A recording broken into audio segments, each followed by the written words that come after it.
The Nebraska FFA Foundation Supervised Agricultural Experience grant program helps FFA members across the state kickstart their experiences. I'm Jaylee Pope on the Rural Radio Network, and I had the chance to meet up with Bryson Gadaken of the Neligh Oakdale FFA chapter to share his experience. When I was in junior high, actually, is when I found my passion for horses. And actually, we live here in Neligh, and my dad's side of the family, which is here in Neligh, never really had horses or around that type of stuff. But my mom's side, on the other hand, they live down by Broken Bow, and they have a lot of horses around their place. And so my grandpa is the one that kind of got me started into it. And he actually gave me my first horse as a learning horse to learn to rope and stuff. And then after I started roping, I kind of found a passion for training horses. So then when I was a freshman in high school, I bought my first horse to be able to eventually train and then resell.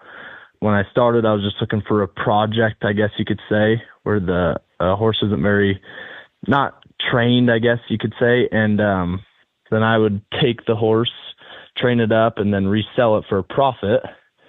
And after I did that with my first horse, I told my ag teacher about it, and she recommended me to start an SAE on it.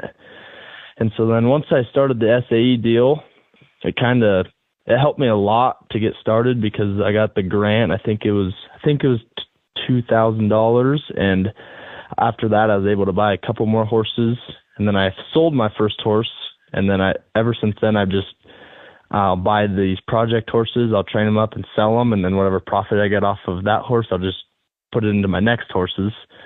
I had 2 horses when I first started as a freshman, and now I'm a freshman in college, and I have 12 horses around my place. So it's kind of grown a lot in that aspect, I guess.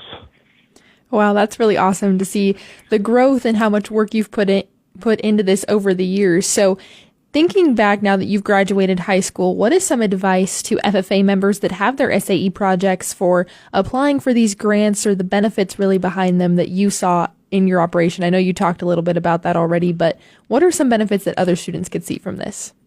I think of it as it's free money for a big opportunity. Like all it takes is an application, and the application really doesn't take that much time. And I guess for me, I was a freshman in high school, and I hadn't really been working too many years of my life, so I didn't have a bunch of extra cash to be able to buy a horse.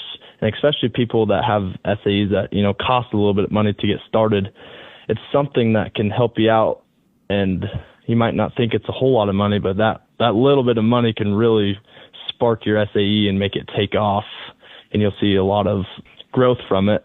I guess that's where mine kind of all turned around, because just that little bit of extra cash helped me get another horse to be able to resell.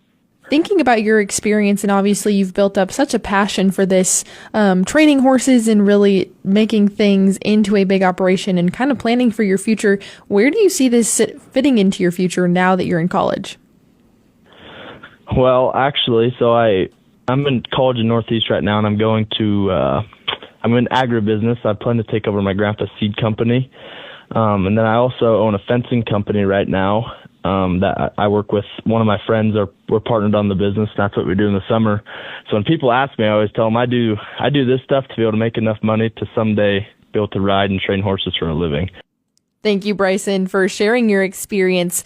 Broadcasting from the Nebraska Soybean Board Studios, brought to you by Nebraska soybean farmers and their checkoff, this is the Rural Radio Network.